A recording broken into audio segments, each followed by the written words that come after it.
भारत मातांकर सेवा और सम्मान हेतु प्रतिज्ञा करूअछि जे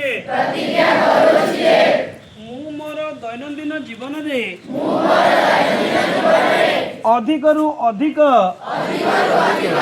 भारतीय उत्पाद व्यवहार करने को चेष्टा करिबी एवं अन्य देशरु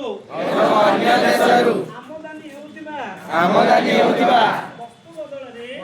बदलरे देशीय वस्तु को विकल्प रूपरे बाछिबी मोर घरे कार्य क्षेत्र रे एवं समाज रे भारतीय उत्पाद को प्राथमिकता देवी ग्राम कृषक तथा कारीगर को समर्थन करी मु स्थानीय उत्पाद पाई प्राथमिकता देवी मु युवपीढ़ी एवं पिलामानकु स्वदेशी ग्रहण करबा उत्साहित करिबी एवं नवा पीढ़ी को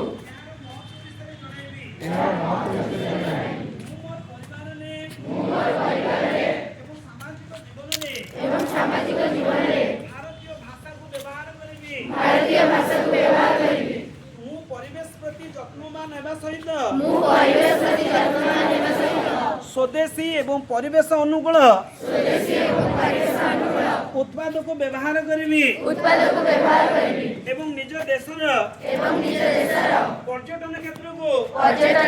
को प्राथमिकता देवी जय हिंद।